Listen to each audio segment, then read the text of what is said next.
पागल वागल हो गई है क्या ये? स्नेहा ने प्रियंका की तरफ देखते हुए कहा। प्रियंका जमीन पर पड़े पड़े सिर्फ हंस रही थी। ऐसा लग रहा था जैसे उस पर राजवीर और स्नेहा के आरोपों का कोई असर ही नहीं हुआ था। दूसरी तरफ राजवीर और स्नेहा अब भी डर रहे थे कि न जाने ये क्या बोलेगी, क्योंकि प्रियंका की होशियारी के बारे में वो लोग भी अच्छे से जानते थे। राघव भी प्रियंका की तरफ ही देख रहा था। जिस हालत में प्रियंका थी, उसका मन तो था कि वो तुरंत उसे उठाकर उसके साथ की हुई बदसलूकी के लिए राजवीर और स्नेहा को झाड़ दे, लेकिन प्रियंका पर अभी चोरी का आरोप था, तो ऐसे में वो उसका साथ भी नहीं दे सकता था। लेकिन राघव ने फिर भी अपनी तरफ से हाथ बढ़ाते हुए कहा, ये सब क्या है प्रियंका, और तुम ऐसे क्यों हंस रही हो?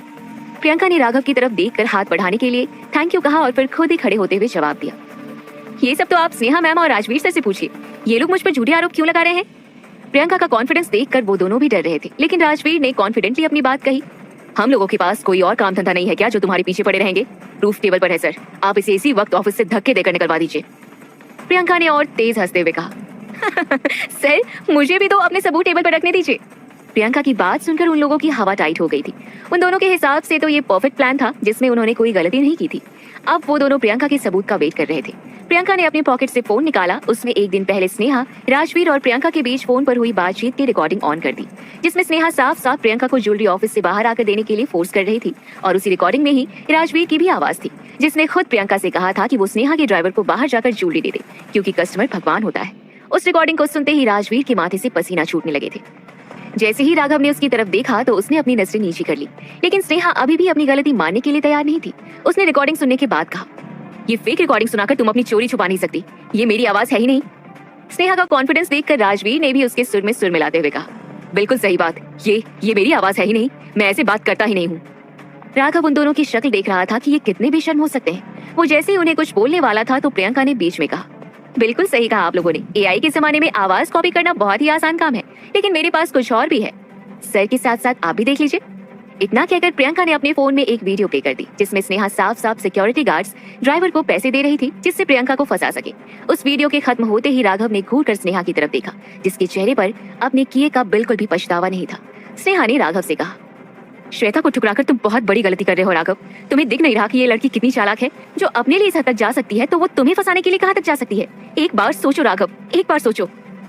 स्नेहा की बात सुनकर राघव ने गुस्से में उसकी बात का जवाब दिया, मतलब कोई अपनी बेगुनाही साबित कर रहा है तो वो भी गलत है? अगर प्रियंका समझदारी दिखाकर ये वीडियो नहीं बनवाती तो ये तो अपने आप को कभी बेगुनाह साबित कर ही नहीं पाती। राघव को गुस्से में देखकर भी स्नेहा चुप नहीं हो रही थी। वो फिर भी अपने आप को सही और प्रियंका को गलत साबित करने पर तुली हुई थी। राजवीर इतनी देर में मौका देखकर कैबिन से बाहर भी निकल गया। प्रियंका, जो अभी तक शांत दिख रही थी, वो स्नेहा और राघव की बातचीत के बीच में बोली, स्नेहा बहुत बुरा हुआ तुम्हारा, मैं बहुत दिनों से तुम्हारी हरकतें देख रही हूँ, और तुम्हें क्या लग रहा है कि मैं पार्टी वाली रात भूल गई हूँ? आज तुम्हारी सारी हरकतों का हिसाब लेने का वक्त आ गया है, मैं इस बार पुलिस को बुलाऊंगी ही। प्रियंका का गुस्सा देखकर भी स्नेहा को कोई फर्क नहीं पड़ रहा था। राघव भी स्नेहा की हरकतों को जानता ही था, तो उसने भी प्रियंका को कुछ नहीं कहा। प्रियंका ने जैसे ही पुलिस का नंबर डायल किया, तभी उस कैबिन में किसी ने एंटर किया, जिसे देखते ही सबसे ज्यादा शॉक प्रियंका को लगा। सुष्मिता पाटिल को उस कैबिन में देखकर प्रियंका ने शॉक में कहा, आप यहाँ? सुष्मिता पाटिल ने स्नेहा की तरफ देखते हुए जवाब दिया, जब बच्चे हाथ से निकल जाए तब बड़ों को ही परेशान होना पड़ता है। प्रियंका अभी भी शॉक से बाहर नहीं आ पाई थी। उसे थोड़ी देर में पता चला कि स्नेहा सुष्मिता पाटिल की भतीजी है, और सुष्मिता भी श्वेता को बहुत अच्छे से जानती थी, लेकिन उसे इस चीज से कोई फर्क नहीं पड़ता था कि राघव ने श्वेता की जगह प्रियंका से शादी कर ली थी। राजवीर ने जब देखा कि मामला बिगड़ रहा था तो उसने बाहर जाकर सुष्मिता को फोन कर दिया था, जिसकी वजह से सुष्मिता जल्दी से यहाँ आ गई थी। सुष्मिता ने स्नेहा की हरकत को देखकर उसे डांटा भी, लेकिन स्नेहा के तेवर सुष्मिता के सामने भी नहीं बदल रहे थे। वो गुस्से में अपनी बात कहते हुए निकल गई कि राघव गलत है और ये बात उसे बाद में समझ आएगी। सुष्मिता को आज स्नेहा की वजह से राघव और प्रियंका के सामने जलील होना पड़ रहा था, लेकिन सुष्मिता बहुत समझदार लेडी थी। डिप्टी मेयर की वाइफ होने के बावजूद भी उसने प्रियंका से कहा, स्नेहा की तरफ से मैं तुमसे माफी मांगती हूँ, आई एम सॉरी। प्रियंका खुद कोई ड्रामा नहीं चाहती थी। उसने सुष्मिता को गले लगाया और मामले को खत्म करते हुए कहा, मैं स्नेहा की इमोशंस को भी समझती हूँ, एंड आई नो स्नेहा भी मुझे एक दिन जरूर समझेगी।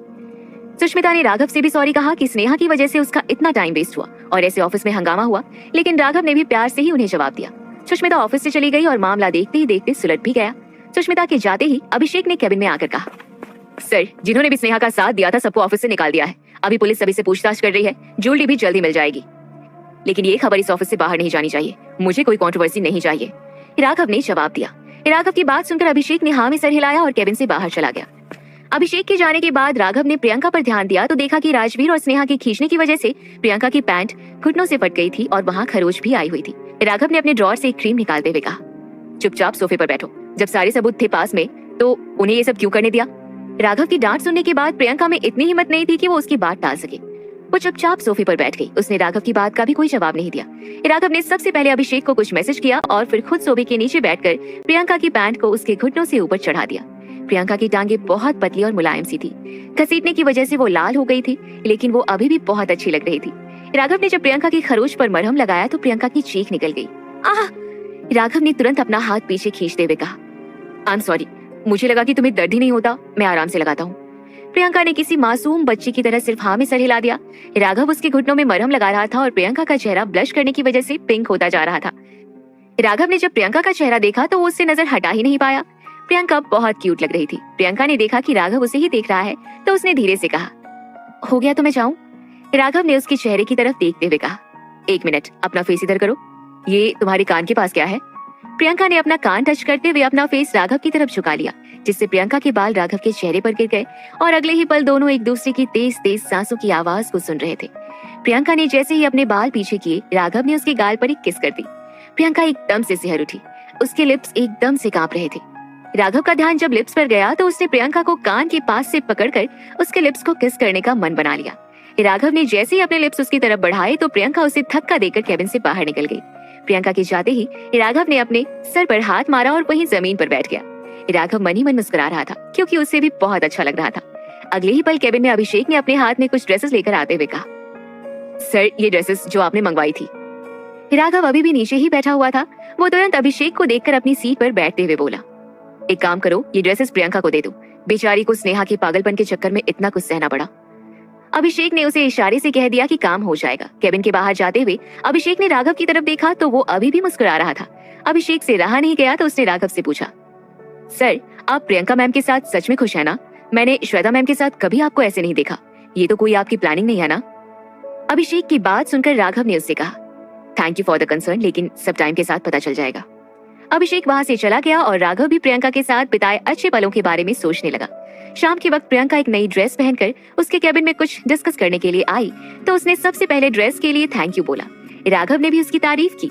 दोनों के बीच फिर से चीजें नॉर्मल थी। प्रियंका ने बिल्कुल भी शो नहीं किया कि सुबह में इतना हंगामा हुआ था। राघव के साथ उस रोमांटिक मोमेंट को भी भुलाकर सीधा मुद्दे की बात पर आते हुए उसने कहा, आपने कहा था कि पापा का मामला भी आप संभाल लेंगे, तो उनके साथ काम करने के लिए क्या करना है? राघव ने प्रियंका की बात पूरी होते ही उसे जवाब दिया, गजेंद्र से कहो कि मैं साथ में काम करने के लिए रेडी हूँ, लेकिन मैं उसकी कंपनी के कुछ शेयर्स लूंगा। प्रियंका ने उससे कहा कि उसे नहीं लगता कि गजेंद्र कभी इस बात के लिए राजी होगा। प्रियंका की बात पर राघव ने हंसते हुए उसकी तरफ देखकर कहा, इंसान की औकात का बहुत जल्दी पता लगा लेता हूँ मैं। तुम उसे मेरे सामने ही फोन करो, अभी पता चल जाएगा। प्रियंका को अभी भी लग रहा था कि गजेंद्र नहीं मानेगा, लेकिन राघव के कहने पर उसने गजेंद्र को तुरंत फोन मिला दिया और सारी बातें बता दी। प्रियंका ने जब उसका जवाब सुना तो वो हैरान रह गई। ऐसा क्या कहा होगा गजेंद्र ने? क्या गजेंद्र ने शेयर देने की शर्त मान ली होगी? राघव और प्रियंका के बीच किस तरह नजदीकियां और बढ़ेंगी? इन सभी सवालों के जवाब जानने के लिए सुनिए इस कहानी का अगला एपिसोड